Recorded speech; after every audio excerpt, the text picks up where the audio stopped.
नमस्कार नमस्कार प्रेक्षकांनो, मालिकेच्या आजच्या भागामध्ये आपल्याला पाहायला मिळणार आहे की काव्याला खूप राग आलेला असतो आणि काव्या तिथून निघून गेलेली असते आणि काव्या रूममध्ये आलेली असते. सगळेजण डायनिंग टेबलवरती जेवायला बसलेले असतात आणि काव्याला राग आलेला आहे. काव्या उठून आलेली आहे आणि रूममध्ये येऊन सगळी आदळापट सुरू केलेली असते. सगळ्या वस्तू फेकून देत असते, आदळत असते, आपटत असते, रडत असते, चिडचिड करत असते. कारण तिला कळतच नसतं की तिला हे सगळं काय होतंय. या सगळ्यातून बाहेर कसं पडायचं हा प्रश्न तिला पडलेला असतो आणि तिला खूपच त्रास होऊ लागलेला असतो. काव्याची ही जी चिडचिड चाललेली असते, काव्या आदळापट करते आणि त्यानंतर काव्या मात्र आता बाथरूममध्ये जाते, शॉवर ऑन करते आणि शॉवरच्या खाली उभी राहते. खरं तर काव्याला या सगळ्या गोष्टींचा त्रास होत असतो. तिला हे कळतच नसतं की हे सगळं काय घडत आहे, या सगळ्याचा परिणाम काय होतोय हा विचार तिच्या डोक्यात सुरू झालेला असतो. कारण तिला आठवत असतं की जेव्हा त्याचबरोबर सगळेजण डायनिंग टेबलवरती जेवायला बसलेले होते, तेव्हा मात्र तिथे सर्वांच्या समोर वसुंधरा म्हणालेली असते की जेव्हा नंदिनीला हलवा वाढ रे, तिच्या ताटात हलवा वाढलेला नाहीये. बायकोला काय हवं काय नको या गोष्टी नवऱ्यानंच पाहायच्या असतात, हे सगळं ती बोललेली असते. आणि हे काव्याच्या डोक्यातून जात नसतं. कारण तिच्या समोर तिचा नवरा दुसरा कोणाचा तरी होतोय किंवा तिचा बॉयफ्रेंड जो आहे, तिनं जीवापाड ज्याच्यावर प्रेम केलेला आहे तो जीवा दुसऱ्याचा होतो, ही गोष्ट तिला सहनच होत नसते. त्यानंतर जीवाला ठसका लागतो आणि जीवाला जेव्हा ठसका लागलेला असतो तेव्हा मात्र तिथे नंदिनी जीवाला पाणी देते, काव्याही जीवाला पाणी देत असते. पण जीवा मात्र नंदिनी दिलेला ग्लास उचलतो आणि त्या ग्लासातलं पाणी घेतो. काव्याचा ग्लास त्याने नाकारलेला असतो. सगळेजण हे पाहत असतात. सगळ्यांनाच कळत नसतं की हे काय होत आहे आणि काव्या अशा पद्धतीनं का वागत आहे हा प्रश्न मात्र सगळ्यांना पडलेला असतो. त्याचबरोबर काव्याच्या या वागण्याचा मात्र सगळ्यांनाच खूप त्रास होत असतो. काव्याची चिडचिड वाढत चाललेली असते. त्याचबरोबर घरातल्यांचा मनस्तापही वाढत चाललेला असतो. काव्या मात्र आता शॉवरच्या खाली उभी असते आणि अक्षरशः ढसाढसा रडत असते. त्या अश्रून वाटे तिच्या मनातले असलेलं दुःख सगळं बाहेर काढत असते. खरं तर तिला वाईट हे वाटत आहे की तिच्या आणि जीवाच्या प्रेमाबद्दल कोणाला काहीच माहिती नाही आणि हे सगळं आत्ता ते दोघंही सहन करत आहेत. पण जीवा मात्र आताताईपणा करत नाहीये. जीवा मात्र सगळ्या गोष्टी शांतपणे हँडल करत आहे. परंतु काव्याचा मात्र खूपच चिडचिडेपणा चाललेला असतो. तेवढ्यात पार्थ हा आता काव्याला समजवायला आलेला असतो आणि पाहतो रूममध्ये काही त्याला काव्या दिसत नाही. मग तो काव्या कुठं आहे ते पाहतो. तेवढ्यात त्याच्या लक्षात येतं बाथरूममधून पाण्याचा आवाज येतोय. तेव्हा मात्र पार्थच्या लक्षात येतं बाथरूममधून पाण्याचा आवाज येतोय आणि मग पार्थ बाथरूमकडे जायला निघतो. त्याच्या लक्षात येतं की या सर्व गोष्टी अशा पद्धतीनं घडलेल्या आहेत आणि मग तो इकडे काव्याकडे पाहतो. काव्या मात्र तिथे खूपच विचित्र अवस्थेत असते. तिच्या डोक्यापासून पूर्ण शरीर तिचं भिजलेलं असतं आणि ती रडत असते. त्या शॉवरच्या खाली ती उभी असते. हे पाहून जीवाला इकडे पार्थला पण धक्का बसलेला असतो. पार्थ पाहतो तेव्हा म्हणतो, काय चाललंय हे सगळं. पार्थ घाईने पुढे जातो आणि तो शॉवर बंद करतो आणि काव्याला शांत करण्याचा प्रयत्न करत असतो. काव्याला म्हणत असतो, बाद झालं हे सगळं. तिथंच असलेला टॉवेल पटकन काव्याकडे देतो आणि तिला शांत करू लागतो. काव्याची मात्र चिडचिड वाढतच चाललेली असते आणि काव्याचा जो हात आतताईपणा असतो त्याचा त्रास मात्र सगळ्यांना होत असतो. हे पार्थच्याही लक्षात आलेलं असतं आणि पार्थ म्हणत असतो, बाद झालं काव्या, काय चाललंय तुमचं. मी आल्यापासून पाहतोय, तुम्हाला समजवायचा प्रयत्न करतोय, तुम्हाला शांत करण्याचा प्रयत्न करतोय, पण तुम्हाला ऐकूनच घ्यायचं नाहीये. तुम्ही जरा जास्त करता एवढं लक्षात ठेवा. एवढं अति वागायची काही गरज नाही. असं म्हणत पार्थ पहिल्यांदा चिडलेला असतो. आजपर्यंत शांतपणे समजूतदारपणे घेणारा पार्थ पहिल्यांदा चिडलेला आपल्याला पाहायला मिळत आहे. कारण पार्थ बघत आहे काव्यामध्ये काहीही बदल होत नाही. कारण जे काही घडत आहे ते इतकं विचित्र असतं. त्यामुळं खरं तर पार्थला खूप राग आलेला असतो. पार्थ म्हणत असतो, मी पाहतोय आल्यापासून तुमचं सगळं काय चाललेलं आहे. तुम्ही ज्या पद्धतीने वागत आहात, ज्या पद्धतीने तुम्ही राहत आहात, हे मला पटत नाही. हे सगळं तो बोलत असतो आणि त्यासोबतच त्याचं असं म्हणणं असतं की हे सगळं जे काही चाललेलं आहे ते मला अजिबात आवडलेलं नाही. त्यासोबतच इकडे तो शॉवर बंद करत आहे. तिथून काव्याला बाजूला काढतो. काव्या म्हणत असते, बास, डोंट टच मी. कारण पार्थने काव्याचा हात पकडलेला असतो आणि तिला खेचत बाजूला आणलेलं असतं म्हणून काव्या ओरडत असते. त्यासोबतच इकडे आपल्याला पाहायला मिळतं की पार्थ म्हणत असतो सॉरी आणि त्यानंतर तिला बोलायला सुरुवात करतो. इतका आताताईपणा चांगला नाही आहे. तुम्हाला काय वाटतंय, आमचं सगळ्यांचं चांगलं चाललेलं आहे का. जो धक्का तुम्हाला बसलेला आहे तेवढाच धक्का आम्हालाही बसलेला आहे. असं पार्थ काव्याला समजून सांगण्याचा प्रयत्न करत आहे, पण काव्याला मात्र गोष्टी ऐकूनच घ्यायच्या नसतात. काव्याचं मात्र चिडचिडे वागणं चालूच असतं. ती थांबायलाच तयार नसते. तिला खूप राग आलेला असतो आणि ती ते सगळा राग व्यक्त करत असते. त्यासोबतच इकडे आपल्याला पाहायला मिळतं पार्थ चिडलेला असतो आणि पार्थही आज शांत नसतो. पार्थलाही तेवढाच राग आलेला असतो आणि तो राग पार्थ तिथे काव्यावरती काढत असतो. काव्याला म्हणत असतो की बाद झालेला आहे, आत्तापर्यंत मी समजून घेतलेलं आहे, मी शांत राहिलेलो आहे, पण आता शांत राहणार नाही. तुम्हाला समजून घ्यावंच लागेल. काय करायचं सांगा. बोलून गोष्टी सोडवता येतात ना. मान्य आहे मला जे काही झालेलं आहे त्यामुळं त्रास होत आहे, पण गोष्टी सॉल्व करता येतात, पण तुम्हाला ते करायचंच नाही आहे असं पार्थ तिला बोलत असतो. तेव्हा मात्र काव्या म्हणत असते, काय बोलून सॉल्व करता येतं सांगा मला, नक्की काय बोलायचं आहे, कशा पद्धतीनं बोलायचं आहे, असं ती इकडे पार्थलाच बोलत असते. त्यावेळेस पार्थ म्हणतो, बोला काय करायचं आहे सांगा मला, मी काय करायचं आहे ते करायला तयार आहे, तुम्ही माझ्याशी बोला आधी. तेव्हा मात्र इकडे काव्या म्हणत असते की चालेल, तुम्ही माझ्याशी ह्या सगळ्या गोष्टी बोलायला तयार आहात ना, मग द्या डिवोर्स मला. उद्याच्या उद्या आपण डिवोर्स घ्यायचा आहे. आपलं काय ठरलेलं होतं, लग्न करायचं आहे आणि त्यानंतर आत्ता त्या लोकांच्यापासून तिथून मिटायचं आहे, बाजूला व्हायचं आहे. कारण ती लोकं आपल्याशी ज्या पद्धतीनं वागत होती ती गोष्ट खूप भयानक होती. आपल्या आईवडिलांना वाचवणं गरजेचं होतं आणि तुम्ही मला बोललेला होतात की आपण पुन्हा हे सगळं सॉल्व करूया. तेव्हा पार्थ म्हणतो, लग्नाच्या वेळेस काय करायचं आहे तेही मला माहिती नव्हतं आणि आताही काय करायचं आहे तेही मी ठरवू शकत नाही आहे. तेव्हाही मी काही ठरवलं नव्हतं आणि आत्ताही मी काही ठरवलेलं नाही, असं सगळं पार्थचं बोलणं असतं. पार्थ म्हणत असतो, तेव्हाही माझ्या पुढे अंधार होता, पण तुम्हाला काय वाटतंय आता डिवोर्स घेण्यामुळं, आपल्या डिवोर्स घेण्यामुळं सगळ्या गोष्टी सॉल्व्ह होणार आहेत, असं पार्थ बोलत असतो. तेव्हा काव्या म्हणत असते की मी हात जोडते, मला डिवोर्स हवा आहे, मला नाही राहायचं, मी नाही हे लग्न स्वीकारू शकत, हा माझ्या गळ्याचा फास आहे, असं ती बोलत असते. तेव्हा पार्थ मात्र विचार करत असतो. काही झालं तरीही काव्याला तो म्हणत असतो, पण आईबाबांचं काय, आईबाबांचा विचार केला आहे का, त्यांना काय वाटणार आहे या गोष्टीचा विचार केला आहे का. तेव्हा मात्र काव्या म्हणत असते, मला नाही माहिती, पण आईबाबांसाठी मी हे नातं आयुष्यभर स्वीकारावं असं तुम्हाला वाटतंय का, ते मी करू शकत नाही. इकडे काव्या मात्र विचार करत असते. ती म्हणत असते, ज्या व्यक्तीवरती माझं प्रेमच नाही त्या व्यक्तीबरोबर मी आयुष्य काढायचं आहे, मला हे शक्यच नाही, असं काव्या बोलत असते. पार्थ म्हणत असतो, तरीही आपल्याला आपल्या आईबाबांचा विचार करावा लागणार आहे, त्यांना काय वाटणार आहे, कारण आईबाबांची इज्जत वाचवण्यासाठी आपण लग्न केलं होतं आणि आता जर आपण डिवोर्स घेतला तर त्याच आईबाबांची इज्जत जाणार आहे, या गोष्टीचाही विचार करावा लागणार आहे, असं पार्थ काव्याला समजवण्याचा प्रयत्न करत असतो. त्यासोबतच काव्याला म्हणत असतो की आता हे वाटतं तेवढं सोपं नाही आहे, एवढं लवकर ते शक्य होणार नाही, असं तो तिला म्हणत आहे, समजवत आहे. परंतु इकडे पार्थला ती म्हणत आहे की नाही, काही झालं तरी मी ऐकून घेणार नाही, या निर्णयावरती ती ठाम असते. तेव्हा पार्थ आता शांत झालेला आहे, त्याला सुचतच नाही आहे की या सगळ्यातून काय मार्ग काढायचा आहे, कसा काढायचा आहे. तेव्हा ती म्हणते की ठीक आहे, मला एकटीला राहायचं आहे, जा आता, आणि मग पार्थला तिथून जायला सांगते. इकडे जीवा पण खूप टेन्शनमध्ये असतो, पण जीवा घरातल्यांना त्रास होईल असं अजिबात वागत नसतो. पण जीवाने मात्र एक वेगळाच मार्ग स्वीकारलेला असतो, तो म्हणजे तो गेलेला असतो, तो म्हणजे बारमध्ये, आणि तिथे तो दारू पीत बसलेला असतो. त्याच्या डोळ्यासमोरून काव्याने आत्तापर्यंत जे वागलेले आहे त्या गोष्टी, चुकीच्या गोष्टी, त्याचबरोबर त्यांनी दोघांनी आनंदाने घालवलेले क्षण, हे सगळं त्याच्याबरोबर समोर आलेलं असतं.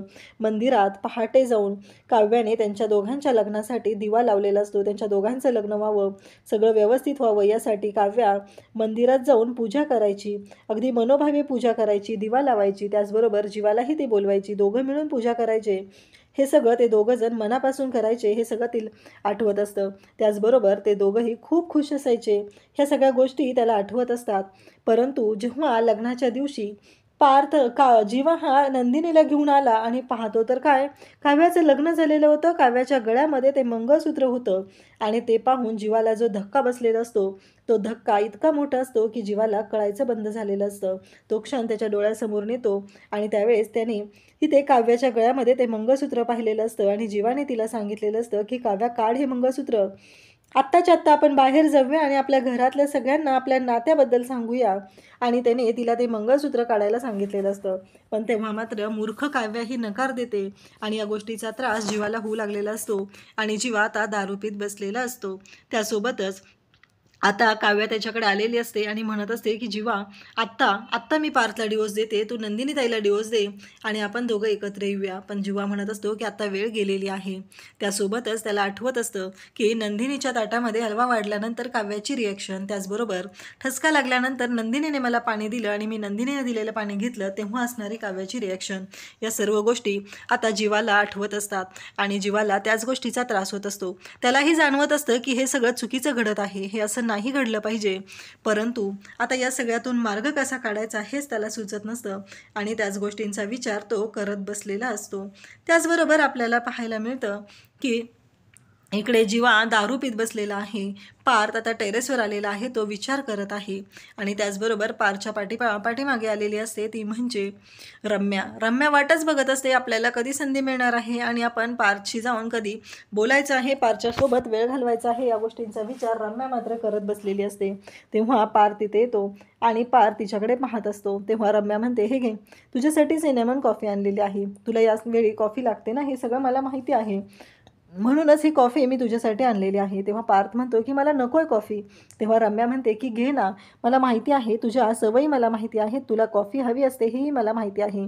असं म्हणत ती पार्थला तिथे जबरदस्तीने कॉफी घ्यायला होते. शेवटी पार्थ कॉफी घेतो. तेव्हा रम्या म्हणत असते, कसं असतंय बघितलं ना नशीब, म्हणजे तू मागितली नंदिनी आणि तुला मिळाली काव्या. कसं आहे, मी हा विचार केलेला जाऊ दे, माझं प्रेम पूर्ण होऊ शकत नाही आहे तर पार्थचं तर प्रेम पूर्ण होऊ दे, त्यांचं तरी नातं व्यवस्थित होऊ दे, म्हणून मी मात्र माघार घेतली आणि हे सगळं करत होते. ह्या सगळ्या गोष्टी चालू होत्या, पण नियतीने कुठे आणून ठेवलं पाहिलं का? नियतीने या वळणावरती आणून ठेवलेलं आहे की आता तुझ्या आयुष्यात इथे आलेली आहे ती म्हणजे काव्या. तुला आता विचार करावा लागणार आहे की पुढे काय करायचं आहे, असं ती बोलत असते.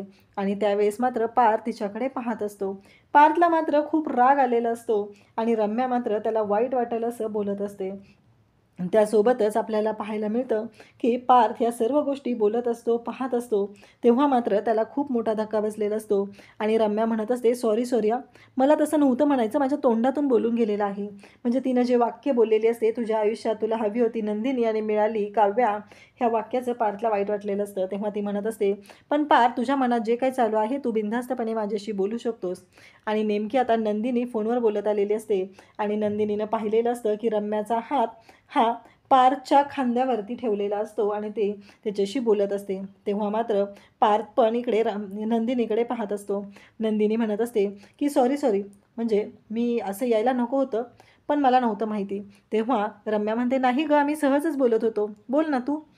तेव्हा डायरेक्ट नंदिनी तिथे तोंडावर बोलते की हे जे काय चाललेलं आहे ते काव्याला आवडणार नाही, कारण तिने स्पष्ट सांगितलेलं असतं पार्थवरती फक्त आणि फक्त काव्याचा अधिकार आहे आणि या गोष्टी काव्याला आवडणार नाहीत. असं म्हणत नंदिनी म्हणत असते की पुन्हा बोलू नकोस की काव्या असं म्हणाली, कारण काव्याचा स्वभाव कसा आहे हे माहिती आहे ना, असं तिने रम्याला इनडायरेक्टली सांगितलेलं असतं. म्हणजे रम्या जी आहे ती पार्थसोबत लगट करण्याचा प्रयत्न करत आहे, संधीचा फायदा घेण्याचा प्रयत्न करत आहे आणि त्याचवेळी नंदिनीने तिला चांगलीच अद्दल घडवलेली असते. पार्थ मात्र तिथून निघून जातो आणि नंदिनीला रम्या म्हणत असते, अगं तू कशी आहेस? तेव्हा नंदिनी सांगते की हो, मी ठीक आहे, काही प्रॉब्लेम नाही आहे. पार्थ तर तिथून गेलेला असतो आणि त्याचबरोबर इकडे पार्थला राग आलेला असतो. पार्थला ही गोष्ट पटलेली नसते. जी गोष्ट रम्याने वागलेली आहे ती पूर्णपणे चुकीची असते आणि तरीही पार्थ आता तिथून निघून गेलेला असतो. पार्थला या गोष्टीचा राग आलेला असतो. रम्याने अशा पद्धतीनं करायला नको होतं असं वाटत असतं आणि रम्याचा चेहरा मात्र पाहण्यासारखा झालेला असतो, कारण रम्याला वाईट वाटत असतं, कारण नंदिनीने तिची अक्कल काढलेली असते. पार्थची जवळीक साधणाऱ्या या रम्याची वाट लावलेली असते. त्याचबरोबर इकडे आपल्याला पाहायला मिळतं की काव्या झोपलेली असते आणि परत इकडे नंदिनी मात्र म्हणत असते, नंदिनीला रम्या मात्र म्हणालेली असते की तुला जर तिथे जमत नसेल झोपायला तर तू इकडे येऊ शकते, असं तिला बोललेली असते. परंतु नंदिनी म्हणते त्याची काही गरज नाही, असं म्हणत नंदिनी तिथून गेलेली असते. इथे नंदिनी रूममध्ये येते, पाहते काव्याकडे, काव्या झोपलेली असते आणि मग काव्याच्या डोक्यावरून ती हात फिरवू लागते. काव्याचं मन ती जाणत असते. तिला माहिती असते की आपली काव्या कशी आहे, काव्याला समजून घेण्याचा ती प्रयत्न करत असते. त्यासोबतच इकडे आपल्याला पाहायला मिळतं की काव्या पण नंदिनीचा हात पकडते, कारण इकडे नंदिनी म्हणत असते की बेडवरती अडचण होते म्हणून आरूलाही झोपू न देणारी काव्या आज मात्र इथे चिडचिड करत आहे. तिच्याबरोबर या गोष्टी घडत आहे याचं मात्र तिला वाईट वाटत असतं. त्यासोबतच आपल्याला पाहायला मिळतं की नंदिनी काव्याचा हात पकडते आणि काव्याशी बोलत असते. त्यासोबतच इकडे काव्याने तिचा हात पकडलेला असतो आणि तिच्या ताईजवळ तिच्या ताईच्या मिठीत इकडे काव्याला मात्र खूपच छान वाटत असतं. काव्याने हात पकडलेला आहे आणि मग नंदिनी पण आता झोपी जात असते. परंतु नंदिनीला काव्याची खूप काळजी वाटत असते. माझ्या काव्याला एवढं सगळं ॲडजस्ट करावं लागत आहे. मान्य आहे नंदिनी समजून घेण्याचा प्रयत्न करत आहे, पण काव्याचा स्वभाव आधीपासूनचा नंदिनीला माहिती असतो आणि काव्याला शांतपणे ती थापटून आता झोपी लावते आणि तिच्याकडे पाहत असते. इकडे शारदा आणि त्याचबरोबर धनंजय झोपलेले असतात आणि अचानक शारदाला आठवतं की काव्या आणि नंदिनी यांच्यामध्ये खूप जोराचं भांडण झालेलं आहे. काव्या मात्र नंदिनीला बोलत आहे की तुझ्यामुळे हे सगळं झालेलं आहे.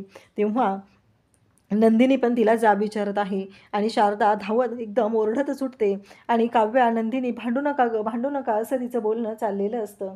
परंतु इकडे शारदा एकदम उठलेली असते. तेव्हा धनंजय उठतो आणि म्हणतो काय झालं, कारण हे शारदाने खूप वाईट असं स्वप्न पाहिलेलं असतं आणि शारदा हे स्वप्न जेव्हा पाहते तेव्हा तिला खूप मोठा धक्का बसलेला असतो. धनंजय उठतो आणि म्हणतो अगं शांत हो शांत हो, कोणी नाही आहे इथं, शांत हो तू, आपल्या मुली नाही आहेत त्या त्यांच्या घरी आहेत, कोणी भांडत नाही आहे, तुला माहिती आहे ना आपली नंदिनी कशी आहे, सगळं सांभाळून घेईल ती.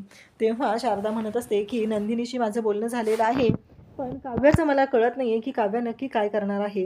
काव्याचा स्वभाव तुम्हाला माहिती आहे ना ती कशी आहे ते. धनंजय म्हणतो की उद्या येणार आहेत ना मांडव परतनीला, तेव्हा कळेल आपल्याला नक्की काय झालेलं आहे तिकडं, असं म्हणत धनंजय इकडे शारदाची समजूत घालत असतो. त्यासोबतच इकडे आपल्याला पाहायला मिळतं की शारदा म्हणत असते की पण त्या इकडं आल्यानंतर जर काही प्रॉब्लेम झाला तर, हे सगळं बोलणं सुरू झालेलं असतं. इकडे काव्याची मात्र चिडचिड चालू असते आणि अचानक रात्रीत काव्याला खोकला येऊ लागतो आणि नंदिनी उठते. त्या क्षणी पाहते पाणी आहे का ती पाहत असते, परंतु त्या तांब्यामध्ये पाणी नसतं आणि मग नंदिनी आता काव्यासाठी पाणी आणायला जायला निघते, कारण काव्याला खोकला आलेला आहे. काव्याला पाण्याची गरज आहे असं तिच्या लक्षात आलेलं असतं आणि मग ती आता खाली किचनमध्ये जायला निघते. तेवढ्यातच तिला हॉलमध्ये कोणीतरी येताना दिसतं आणि ती म्हणत असते की कोण आहे. तिला खरं तर भीती वाटलेली असते, कोणीतरी दरवाजा उघडते ना आत येते या गोष्टीचा तिला धक्का असतो आणि पाहते तर काय, जीवा आलेला असतो. जीवाला अशा अवस्थेत पाहून इकडे नंदिनीला मात्र खूप मोठा धक्का बसलेला असतो आणि मग जीवाला ती विचारत असते काय आहे हे सगळं. जीवाला ती सावरण्याचा प्रयत्न करत असते आणि तेवढ्यातच मानिनीचा आवाज येतो. मानिनी म्हणते जीवा, जीवा आलायस का तू, जरा लवकर येत जा ना, किती वाजलेत. इकडे नंदिनी मात्र जीवाला सावरतच आता रूमकडे घेऊन चाललेली असते. त्या गडबडीत तिच्या हातातला असलेला तांब्या खाली पडतो.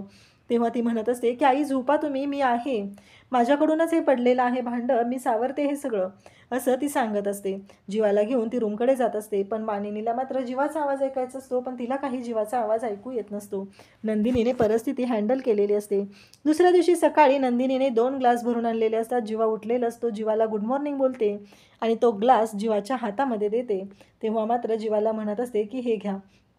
जीवा मात्र तो ग्लास पाहतो आणि नंदिनीला म्हणतो की हे काय आहे. तेव्हा नंदिनी म्हणते की दारू, दारू पिल्याने प्रॉब्लेम सॉल्व्ह होतात ना, माझ्याही आयुष्यात प्रॉब्लेम आहेत, आपण दोघं मिळून पिऊया, असं म्हणत नंदिनीने हसत हसत तो ग्लास आता तोंडाला लावत असते. त्या क्षणी जीवा तिला अडवतो आणि तिला म्हणतो नंदिनी थांब, नंदिनी थांब, असं म्हणत तिला तो थांबायला सांगत असतो आणि तेव्हा मात्र नंदिनी म्हणते कशाला, दोघं मिळून पिऊया ना, प्रॉब्लेम सॉल्व्ह होतील, असं तिचं म्हणणं असतं. तेव्हा मात्र जीवाने तिला थांबवलेलं असतं आणि जीवा म्हणत असतो की नाही, मला समजले माझं चुकलेलं आहे. तेव्हा नंदिनी म्हणते की नाही घ्या, तुम्ही पण घ्या, असं म्हणत पुन्हा ग्लास करते आणि म्हणते की काढा आहे, तुम्हाला समजलं ना मला काय म्हणायचं आहे ते, असं म्हणत दोघंही आता तो काढा पिऊ लागलेले असतात. खरं तर तो काढा पिल्यामुळं नंदिनीत काढा घेऊन आल्यामुळं नंदिनीने जीवाची समजूत घातलेली असते. खरंच नंदिनीचा जो स्वभाव आहे तो पाहून जीवा मात्र तिच्याकडे पाहतच राहतो, कारण एकीकडे काव्य आणि एकीकडे नंदिनी यांच्यामध्ये जमीन आसमानाचा फरक असतो. इकडे आता काव्याने मोबाईलवरती बरीच लिस्ट काढलेली असते, ते लॉयर्स असतात आणि ती म्हणत असते की यातला कोणता लॉयर हा माझा डिवोर्स लवकरात लवकर घडवून देईल. नंदिनी तिथं आलेली असते आणि नंदिनी म्हणत असते की काव्या जरा शांत हो, सगळ्या गोष्टी सॉल्व्ह होतील. तेव्हा काव्याचं मात्र एकच म्हणणं आहे की मला डिवोर्स हवा आहे आणि तोही लवकरात लवकर. नंदिनी म्हणत असते की या सगळ्यामुळं काय प्रॉब्लेम होणार आहे याचा विचार कर.